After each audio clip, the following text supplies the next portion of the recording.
मोक्षमार्गस्य नेतारं भेत्तारं कर्मभूभृतां ज्ञातारं विश्वतत्त्वानां वन्दे तद्गुणलब्धये। मङ्गलं भगवान् वीरो मङ्गलं गौतमो गणी मङ्गलं कुन्दकुन्दार्यो जैनधर्मोऽस्तु मङ्गलम्। तत्वार्षुत परम मांगलिक ग्रंथ है। आचार्य कुंदकुंद के पट्ट शिष्य आचार्य उमा स्वामी द्वारा यह विक्रम की प्रथम शताब्दी में लिखा गया। सूत्रात्मक इसकी शैली है। संस्कृत इसकी भाषा है। 10 अध्यायों विभाजित है। 7 तत्वों का इसमें वर्णन है। हम सभी लोग छठवां अधिकार आश्रव तत्व के बारे में समझ रहे थे और कल अपन ने देखा था कि जितनी भी अपन ने 25 क्रियाएं थी उनके बारे में जाना और कैसे कैसे आश्रव होते हैं। अब एक प्रकार से एक प्रश्न खड़ा होता है, योग तो सभी आत्माओं में समान होता है, क्योंकि योग असंख्यात प्रदेशी आत्मा सभी की हैं, तो योग तो सभी का समान होता है, तो क्या आश्रव भी समान होगा? ऐसा मन में प्रश्न खड़ा होता है। तो आचार्य ने कहा नहीं नहीं नहीं, योग समान होने पर भी आश्रव सबका समान नहीं होता है। कारण के अनुसार कार्य होता है, तो कारण के भेद सबके अलग हैं, तो कार्य भी सबके अलग अलग हैं, तो आश्रव भी सबके अलग अलग हैं। तो किस प्रकार के कारण हैं कर्म के आश्रव के लिए, तो उसके लिए अपन को सूत्र बता रहे हैं आचार्य भगवान। 6वां नंबर का सूत्र। आइए हम उस सूत्र का पहले उच्चारण करते हैं, फिर उस सूत्र की व्याख्या को समझते हैं। तीव्र मंद ज्ञाता ज्ञात भवाधिकरण वीर्य विशेषेभ्यस् तद विशेषः। तीव्र मंद ज्ञाता ज्ञात भवाधिकरण वीर्य विशेषेभ्यस् तद विशेषः। इस प्रकार से सूत्र का उच्चारण हुआ। अब इस सूत्र का अर्थ बोर्ड के माध्यम से समझते हैं।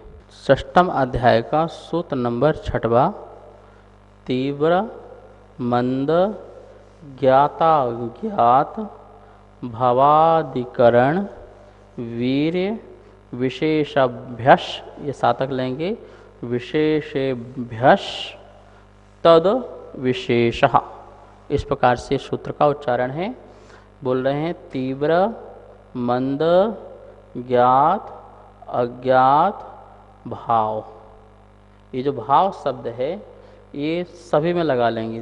तीव्र भाव, मंद भाव, ज्ञात भाव, अज्ञात भाव, इस प्रकार से ऐसा लगाएंगे सूत्र में। अधिकरण, अधिकरण और वीर, ये 2 शब्द हैं। इसके आगे लिखा है विशेषभ्य, तो विशेष, अधिकरण विशेष और वीर विशेष से तद विशेषः, उसकी विशेषता होती है। तत् विशेषः, उसकी विशेषता होती है। किसकी? उस आश्रव की विशेषता होती है। आपके पास जिनवाणी में सूत्र होगा, उसमें देखते रहिए कहाँ कहाँ पर संधि है इस सूत्र में।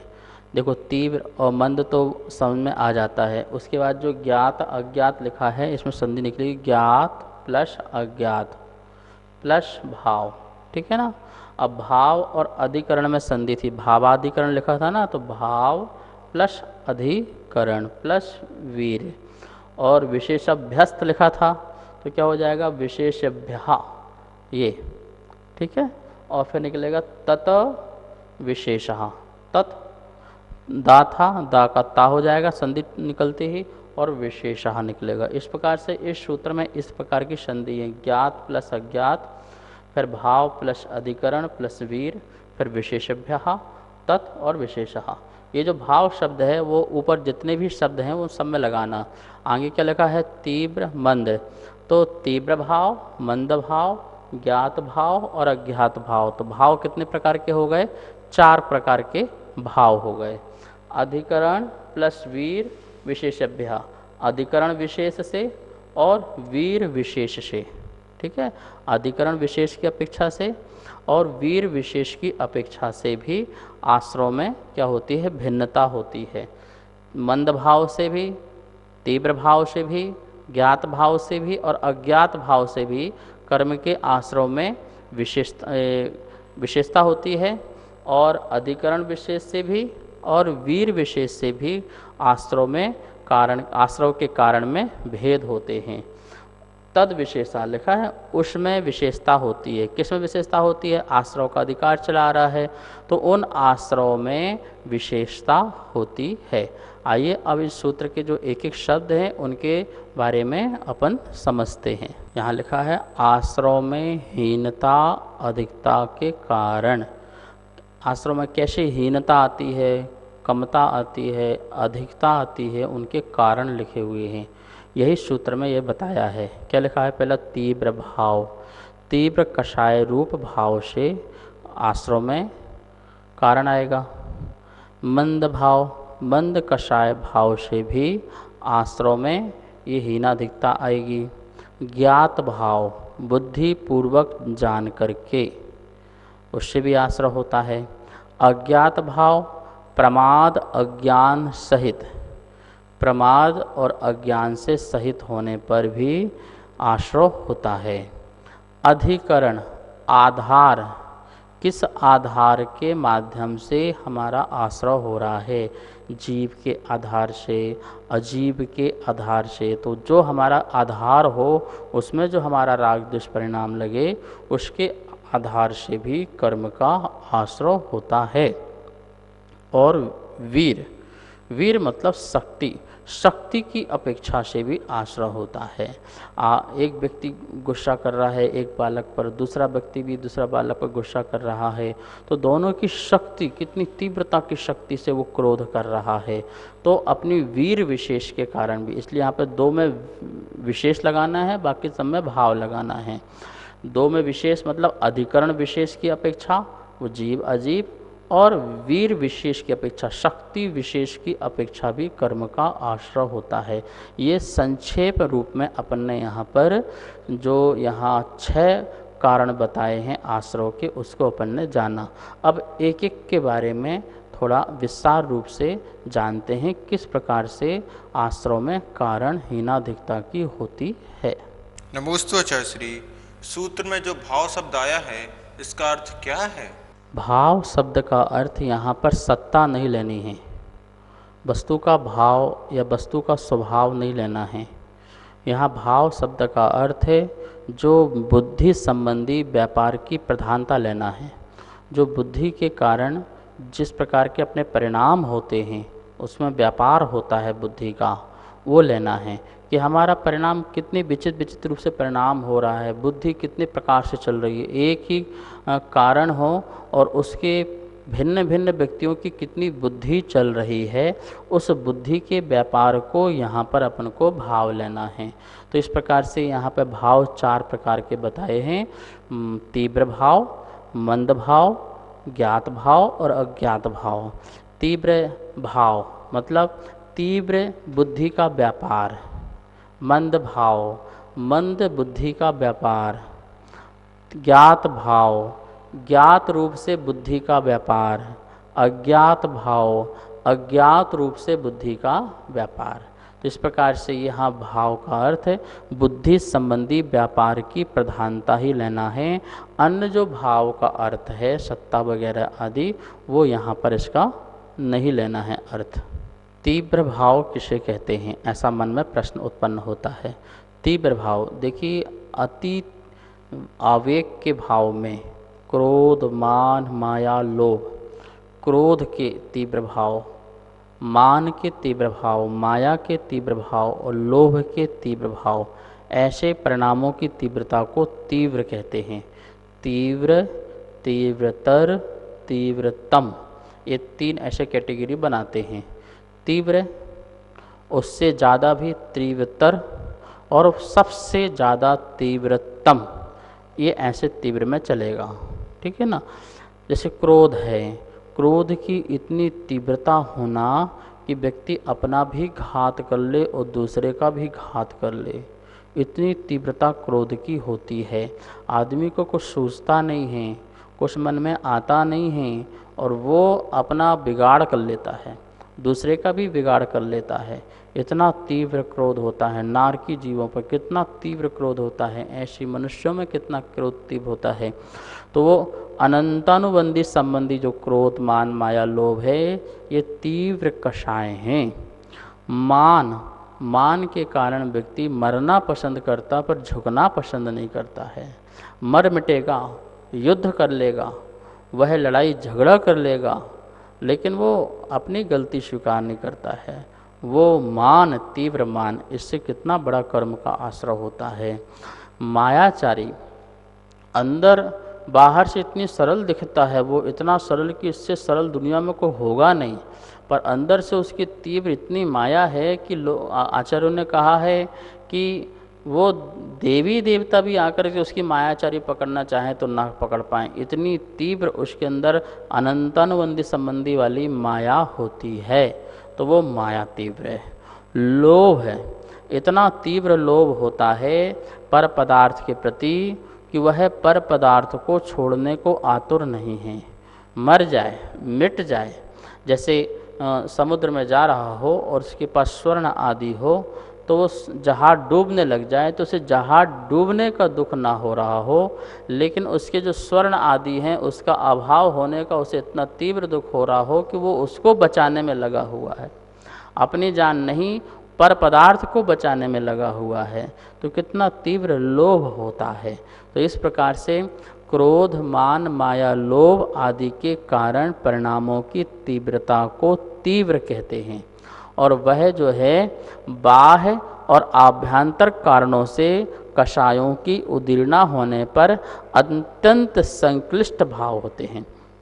बाह्य के कारण मिलते हैं और आभ्यंतर कारण में कर्म की ऐसी उदीर्णा मिले, और बाहर में इस प्रकार से ऐसा कोई नो कर्म मिले जिसके निमित्त से उसके अंदर ऐसे अत्यंत संक्लिष्ट भाव पैदा होते हैं, अत्यंत उग्र परिणाम होते हैं। उन परिणामों को तीव्र कहते हैं। ऐसा राजवार्तिक में आया है। कार्तिक अनुप्रेक्षा में आचार्यवन कह रहे हैं, अपनी प्रशंसा करना और पूज्य पुरुषों में दोष निकलने का स्वभाव होना, बहुत काल तक बैर को धारण करना, ये तीव्र कसाई जीवों के चिन्ह हैं। 3 चिन्ह बताए कार्तिक अनुप्रेक्षा में कार्तिक के स्वामी ने। जो व्यक्ति अपनी मुख से अपनी प्रशंसा करता है वो तीव्र कसाई है। पूज्य पुरुष महापुरुषों में जो दोषारोपण करता है, दोष निकालता है, वो तीव्र कषाई है। और तीसरी बात कही है, जो बहुत काल तक बैर की गांठ बांध करके रखता है, बोलता नहीं है, देखना पसंद नहीं करता है। लोग कहते हैं ना, हम तेरे घर की देहरी में पैर नहीं रखेंगे, तेरे यहाँ का पानी नहीं पीएंगे, तेरा चेहरा नहीं देखेंगे। ये सब क्या है? ये बैर भाव है। कमठ 10 भाव तक जो बैर बांध करके रखा, सोचिए। तो ये जो बैर के परिणाम हैं, ये नियम से तीव्र कषाई के परिणाम हैं। ऐसे तीव्र कषाई वाले परिणाम वाले जीवों को नरक निगोद की यात्रा करना पड़ती है, दुर्गति की यात्रा करना पड़ती है, असमाधि उनकी हुआ करती हैं और वो नियम से संसार में भ्रमण किया करते हैं। ऐसे तीव्र कषाई होते हैं। और भी सर्वार सिद्धिकार में पूज्यपाद स्वामी ने इसे तीव्र कषाय को इस प्रकार से बताया है, बाह्य आभ्यंतर हेतु की उदीर्णा के कारण जो आवेग युक्त परिणाम होते हैं, आवेग इतनी तीव्र से आता है जैसे कि बाढ़ का पानी। अभी देखा, सामान्य नदी चल रही है, नदी का बहाव सामान्य रूप से है और आप नहा रहे हैं, धो रहे हैं, कपड़े धो रहे हैं, और एकदम से ऐसी बाढ़ आ जाए जंगल में पानी आदि गिरने के कारण कि आपको उठने का मौका ही ना मिले, आपको अपने आप को बचाने का मौका ही ना मिले और पूरा बहाव में बह जाएं हम, वो आवेग कहलाता है। आपने देखा होगा, जब बद्रीनाथ पर बाढ़ आई थी, लोग वहाँ पर अपने घूमने फिरने के लिए गए हुए थे और वो अपने आप को संभाल भी नहीं पाए कुछ सेकेंडों में, और वो बहाव में कितने सैकड़ों लोग बह करके मरण को प्राप्त हो गए। ऐसा क्रोध का आवेग, मान का आवेग, माया का आवेग, लोभ का आवेग इतना तीव्र आवेग होता है, वो अपने आप को संभाल नहीं पाता है और जिसके कारण उसको तीव्र कर्म का आश्रय हो जाता है, जिससे उसकी स्थिति कर्म की, अनुभाग कर्म की इतनी ज़्यादा बन जाती है कि संसार में भ्रमण करने का उसका टाइम बहुत लंबा बढ़ जाता है। इस प्रकार से तीव्र भाव के कारण भी कर्म का आश्रय होता है। ये पहला कारण हुआ आश्रय के कारण की विशेषता में। दूसरा आश्रय के कारण की विशेषता में देखते हैं मंद भाव। मंद बुद्धि के व्यापार में किस प्रकार के कर्म का आश्रय होता है, वो कैसे होता है। तो ये मंद भाव आचरण कह रहे हैं तीव्र से विपरीत, जो अपन ने तीव्र परिणाम रखे से उससे बिल्कुल विपरीत जो परिणाम होते हैं वो मंद भाव होते हैं। बाह्य आभ्यंतर कारणों के कषायों की अनुदीर्णा से, उसमें तो उदीर्णा लिखी थी और इसमें कह रहे अनुदीर्णा से के कारण से उत्पद्यमान अनुद्रिक, जिसमें उद्रिक भाव न हो, आवेग भाव न हो, सामान्य नॉर्मल भाव हो, ऐसे परिणाम मंद होने से मंद भाव कहलाते हैं।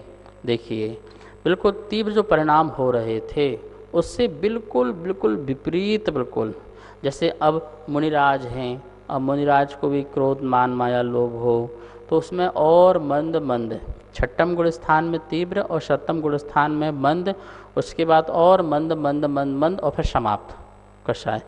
तो जो बिल्कुल मंद परिणाम हैं उस मंद परिणाम में भी आचरण कह रहे हैं कि आश्रय होता ही है। तीव्र परिणाम हो तब भी कर्म का आश्रय होता है और मंद परिणाम हो तो भी आश्रय होता है। जैसे कि क्रोध आया तो क्रोध भी कितने प्रकार से है, तो शास्त्र में तो जैसे लिखा है कि 4 प्रकार से, अनंतवंदी, अप्रत्यख्यान, प्रत्यख्यान, संजलन, ऐसे मान, ऐसे माया, ऐसे लोभ, चारों ही 4 प्रकार के हैं। और फिर एक के भी असंख्यात लोक प्रमाण भेद बन जाते हैं, ठीक है ना, उन सबकी अपनी सेंसिटिव के कारण, उनकी अपनी तीव्र मंदता के कारण। तो यहाँ बोल रहे हैं जो बिल्कुल तीव्र परिणाम था उससे आप बिल्कुल विपरीत ले लें, वो जो है परिणाम मंद परिणाम है। कैसे, इसका कार्तिक अनुप्रेक्षा में आचार्य भगवान ने इसका खुलासा किया है। सभी से प्रिय वचन बोलना, ये भी मंद भाव है। खोटे वचन बोलने पर दुर्जन को भी क्षमा करना, सभी के गुणों को ग्रहण करना, ये मंद कसाई जीवों के उदाहरण हैं। 3 बातें बहुत सुंदर कही हैं, आप इसको समझ लें और आपको किसी से पूछने की ज़रूरत नहीं है हमारा तीव्र भाव है या मंद भाव है। सभी से प्रिय वचन बोलना, जब भी किसी से बात करना है वो उससे प्रिय वचन बोलता है, छल कपट करके नहीं, सहजता से, बड़ी सरलता से हमेशा किसी से बात करता है तो प्रिय वचन बोलता है। खोटे वचन बोलने पर दुर्जनों को भी क्षमा कर देता है। कोई दुर्जन व्यक्ति उसको खोटे वचन बोले, तुम ऐसे हो, तुम वैसे हो, तुम ये करते हो, तो उसको भी वो क्षमा कर देता है। मन में उसके अपने परिणाम में उसके प्रति किसी प्रकार का बुरा भाव नहीं रखता है, उसको अंदर से क्षमा करता है। ये तो उसकी अज्ञानता है, इस अज्ञानता के बल से बोल रहा है। कोई बात नहीं, आज बोल रहा है कल ठीक हो जाएगा, इसका भी कर्म का उदय है, ऐसे करके उसको क्षमा कर देता है। वो ऐसा व्यक्ति मंद भाव वाला जीव होता है, मतलब उसके कषाय की बहुत मंद होती है। तीसरी बात, वेरी इंपॉर्टेंट बात बताई है, वो कौन सी, सभी के गुणों को ग्रहण करना, सभी के गुणों को ग्रहण करना, जिसमें हमें अच्छे गुण मिलते हों, जिससे हमारे आत्मा का विकास होता हो, हमारे भाव निर्मल होते हों, विशुद्ध होते हों, तो उन सभी गुणों को ग्रहण करना। ऐसा नहीं कि हम इन साधु के करें उनके न करें, इसका करें उसका न करें, इस शास्त्र का करें उस शास्त्र का न करें, इस आचार को माने उस आचार को न माने, ऐसा कुछ नहीं। जो वीतरागी हों, जो धर्मात्मा हों, उन सभी में गुण अच्छे होते हैं, उन सबके गुणों को ग्रहण करते जाओ और अपना आत्मा का विकास करते जाओ। ये जब तक मंद भाव नहीं होंगे तब तक ऐसे गुणों को ग्रहण करने की दृष्टि हमारे पास नहीं आएगी। तीव्र कषाई तो देखना ही पसंद नहीं करता, नहीं ये बेकार है, ये सही है, तो ऐसा तीव्र व्यक्ति तो पसंद ही नहीं करता है। जो तीव्र कषाई लोग होंगे वो तीव्र बंद कर्म का बांधने वाले होते हैं, लेकिन मंद वाले सहज व्यक्ति होते हैं, सभी को नमस्कार करते हैं, जो धर्मात्मा हैं, सच्चे देव शास्त्र गुरु हैं, और सभी से ही कुछ ना कुछ ग्रहण करने की कोशिश करते हैं। वो आते हैं, गुणग्राही होते हैं। क्या होते हैं वो?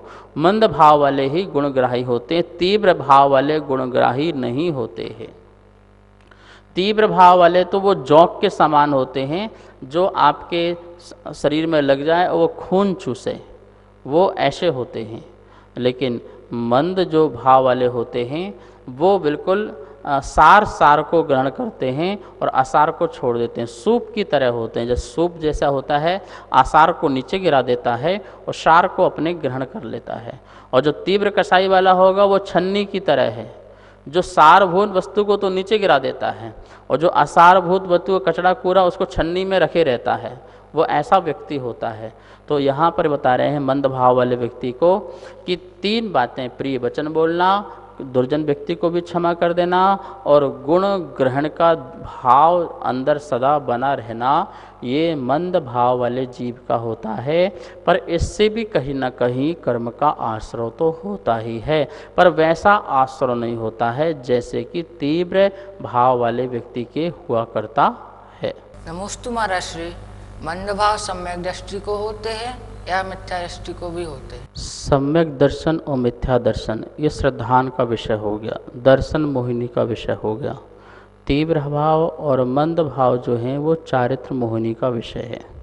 तो चारित्र मोहिनी का जो विषय है तो वो सम्यक दृष्टि को भी हो सकता है और मिथ्या दृष्टि को भी हो सकता है। मिथ्या दृष्टि भी भद्र परिणामी हो सकता है, क्योंकि उसके पास सत्ता में 25 कषाय पूरी होती है, वो अनंतानुबंधित तो उसके पास है ही है, अप्रत्यक्षान प्रत्यक्षान सुंजलन भी है। तो जिस समय उसके सुंजलन कषाय का उदय चल रहा है मिथ्या दृष्टि के, तो उस समय उसके मंद रूप परिणाम पाए जा सकते हैं।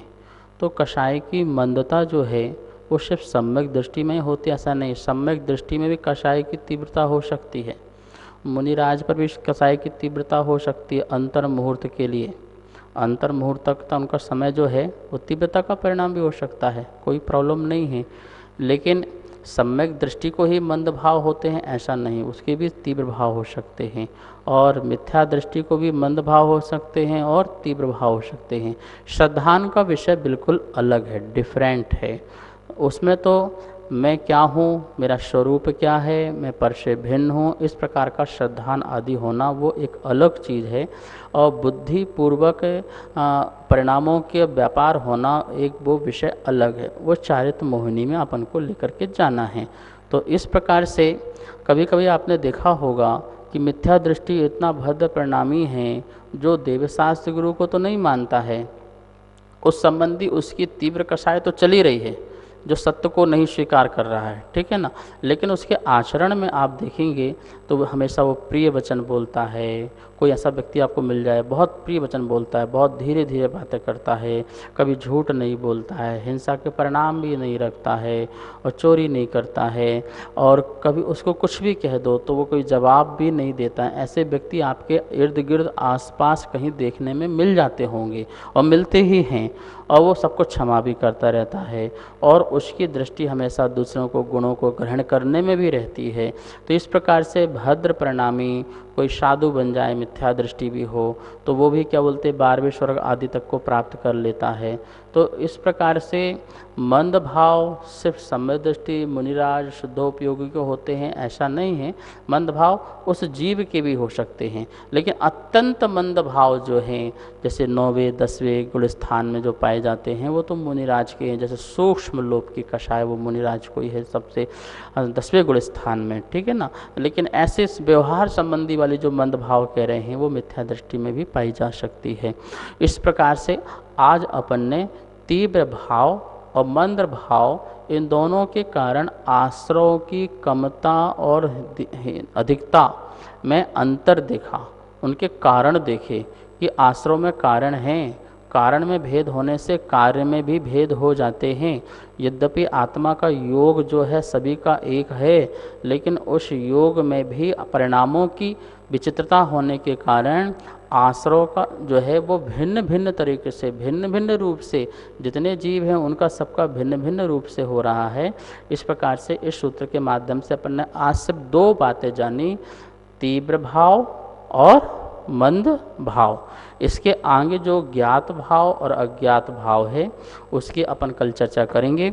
आपको क्लास संबंधी किसी भी प्रकार की शंकाएं हों, उनका समाधान चाहते हैं तो आप भैया जी से प्रश्न पूछ सकते हैं, अपने प्रश्न बता सकते हैं, और इसके बाद जो आगम धारा शंका समाधान चलती है उसमें आपका समाधान भी हो जाएगा। इस प्रकार से आज का स्वाध्याय संपन्न करते हैं। आइए अब जिनवाणी स्तुति करते हैं। जावाणी के ज्ञान से सूझे लोकालो, सो वाणी मस्तक धरो सदा देत हों धो। हे जिनवाणी भारती तो ही जपो दिन रेन, जो तेरी शरणा धरे सो पावे सुख चैन। सभी को बहुत बहुत मंगल आशीर्वाद। सभी को सादर जय जिनेन्द्र। तत्वार सूत्र के द्वितीय अध्याय की पुस्तक छपकर आ चुकी हैं, जो कि आपको लॉकडाउन के बाद प्राप्त हो जाएंगी। आप अगर तीसरे अध्याय की पुस्तक छपवाना चाहते हैं तो नीचे दिए गए नंबर पर संपर्क करें। जय जिनेन्द्र।